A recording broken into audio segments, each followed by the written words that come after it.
আসসালামু আলাইকুম, hello everyone, welcome back again with another video. বন্ধুরা, প্রতিদিনের মতো আজকেও একটা স্ট্রাকচার নিয়ে এসেছি। এটা আপনি স্ট্রাকচার বলতে পারেন অথবা কোনো সেন্টেন্স বলতে পারেন। তো আমরা আসলে দেখা যাক যে অনেক সময় না আমাদের বিভিন্ন কথাবার্তার সময় এই কথাগুলো চলে আসে। তো আসলে আমি একটা সেন্টেন্স বলি আপনাদের, তাহলে বুঝতে পারবেন ডাউটটা। যে অনেক সময় আমরা বলি যে আমার 2 দিন যাবৎ জ্বর। আমার কিন্তু 2 দিন যাবৎ জ্বর। তো আমরা সময় এরকমভাবে এটা ট্রান্সলেট করি, যেটা হচ্ছে যে I have fever from 2 days. তখন যারা ইংলিশ আর কি মানে জানে না, তারা কিন্তু বলে বাহ সেই ইংলিশ হচ্ছে, চমৎকার ইংলিশ হয়েছে। কিন্তু আসলে কি এটা কি আপনার সঠিক হয়েছে? এটা কি আপনি জানেন? আপনি যখন হাইলি এডুকেটেড অথবা কোনো ভালো পরিবেশ এমবিএন্সে যাবেন, যারা খুব ভালো ইংরেজি জানে, সেই পরিবেশে যখন আপনি বলবেন যে I have fever from 2 days, তখন কিন্তু তারা বলবে যে আর এটা কি ইংলিশ শিখছে এগুলা। তো এই ধরনের কথাবার্তাগুলো কিন্তু আমরা বলে থাকি, অথবা অনেক সময় আমরা বলে থাকি যে এই গাড়িটা আমার 10 বছর যাবত। আপনি কি বলবেন? যে I have a bike, I have a car from 10 years, অথবা ফর 1 ইয়ার্স, ফ্রম 1 ইয়ার্স। তো আমরা কিন্তু যা জানি না তারা কিন্তু বলে বাহ কি ইংলিশ, সেই ইংলিশ, তাই না? আসলে কিন্তু এই ধরনের ইংলিশগুলো না আসলে মানে যদি আপনি কারেক্টভাবে করতে চান, এগুলো সম্পূর্ণ রং। আপনি যেভাবে করেন, আমরা যেভাবে স্পোকেন করি। তো আমি এটার কনফিউশনটা আজকে ক্লিয়ার করব, এবং এটা আপনাদের অবশ্যই জানতে হবে, কারণ এই ধরনের কথাবার্তাগুলো আমরা আমাদের দৈনন্দিন কথাবার্তা ম্যাক্সিমাম সময় আমরা ব্যবহার করে থাকি। তো চলুন, আজকে আমি কয়েকটা সেন্টেন্স নিয়ে আসছি, খুবই সহজ, জাস্ট একটু বোঝার চেষ্টা করবেন, ট্রাই টু আন্ডারস্ট্যান্ড, তাহলে আপনারা বুঝতে পারবেন। সাপোজ ধরুন আপনার কোনো একটা অধিকার, যেমন আমার কাছে কি আছে, একটা মোবাইল আছে, আই হ্যাভ এ মোবাইল। আমার কাছে একটা হেডফোন আছে, আই হ্যাভ এ হেডফোন। অথবা আমার কাছে একটা শার্ট আছে, এই শার্টটা আছে, আই হ্যাভ এ শার্ট। এটা তো আমরা এমনি করি, তাই না?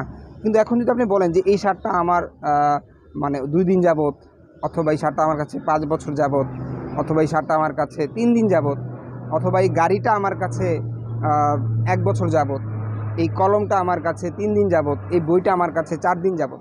তো এই ধরনের স্ট্রাকচারগুলো আপনারা কীভাবে করবেন? ঠিক আছে, এখানে একটা জিনিস মনে রাখবেন, যে আপনার যে স্টেট অফ পজিশন, মানে আপনার যে অধিকারে কোনো কিছু যদি জিনিস থাকে, যদি অতীত থেকে এখন পর্যন্ত থাকে, ঠিক আছে, তখন কিন্তু আপনার এটাকে প্রেজেন্ট পারফেক্টই করতে হবে। আমরা কিন্তু প্রেজেন্ট পারফেক্ট কন্টিনিউসে জানি যে আমি 2 দিন যাবত জ্বরে ভুগতেছি, I have been suffering fever.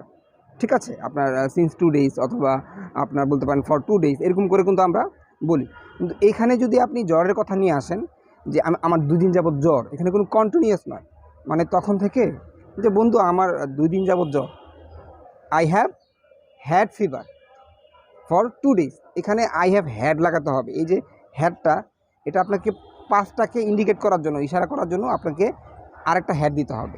যেমন আই হ্যাভ, আমার তো জ্বর আছে, আই হ্যাভ, কিন্তু এই যে হ্যাডটা আপনি এক্সট্রা লাগিয়েছেন, এটা অতীতকে আপনি ইন্ডিকেট করার জন্য তখন থেকে এখান পর্যন্ত এসেছে। যেমন I have had a fever for 2 days. তারপর বলতে পারেন যে I have had a car for 6 years, মানে আমার 6 বছর যাবত এই গাড়িটা আমার অধিকারে আছে। ঠিক আছে, আমার অধিকারে। আপনি বলতে পারেন যে এটা অতীত বলতে আপনার কিছুক্ষণ হলে এটা অতীত হতে পারে। যেমন আমি আমার সকাল থেকে এই শার্টটা আমার অধিকারে আছে, সকাল থেকে। I have had this shirt since morning, সকাল থেকে আমার এই শার্টটা অধিকারে আছে। আপনি আবার বলতে পারেন যে আচ্ছা, তারপর আমি আবার আপনাদের এই কনফিউশনটা ক্লিয়ার করে দিচ্ছি। কোনো কিছু একটা অধিকারে আছে আপনার, অধিকার হতে পারে, এটা গাড়ি হতে পারে, এটা কলম হতে পারে, এটা জ্বর হতে পারে, এটা যে কোনো কিছু হতে পারে। তবে এটাকে যদি আপনার তখন থেকে এখন পর্যন্ত হয়, তবে আপনাকে এটাকে অবশ্যই প্রেজেন্ট পারফেক্টে করতে হবে। কিন্তু আমরা যারা না জানি তারা কিন্তু এটা আসলে বুঝতে পারি না। এটা অনুসারে আপনার মনে করতে পারেন যে স্যার এগুলো কী শেখাচ্ছেন। আসলে যারা জানে না, একটু গবেষণা করবেন, গুগল আছে, রিসার্চ করে দেখবেন। ইন কোর্স অফ টাইম, একদিন না একদিন আপনি কিন্তু এটা অবশ্যই আপনার বুঝতে পারবেন, অথবা মুভি যে এক্সপ্রেশনগুলো আছে তখন কিন্তু এগুলো দেখলে আপনারা বুঝতে পারবেন। তো এটার অর্থ হচ্ছে আমার কাছে কোনো একটা কিছু আমার অধিকারে আছে। আমার কাছে একটা ক্যাব আমার অধিকারে আছে হচ্ছে আপনার 3 দিন যাবত। তাহলে তখন আমি বলতে পারি I have had this cab আপনার for 3 days. I have had this shirt for 4 days.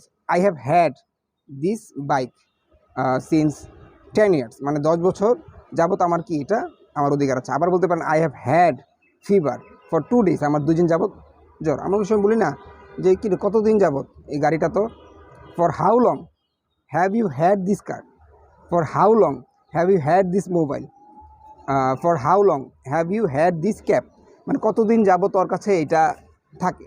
তো এটা আমরা অনেক সময় বুঝি না, আমরা যারা না জানি তারা কিন্তু এভাবেই করে থাকি যে I have a car from 2 days। যারা জানি না তারা কিন্তু আসলে এভাবেই কথাবার্তাগুলো বলে থাকি। এটা আমি আবার আপনাকে ক্লিয়ার করে দিচ্ছি। অতীত থেকে যদি আপনি কোনো একটা জিনিস ইন্ডিকেট করতে চান এখন পর্যন্ত, এটাকে আপনি প্রেজেন্ট পারফেক্টে করতে হবে। যেহেতু হ্যাভ, এখানে একটা হ্যাভ দিবেন, এটা আপনার অধিকার। আরটা যে অতীতকে ইশারা করার জন্য আপনাকে আরেকটা এক্সট্রা হ্যাড লাগাতে হবে।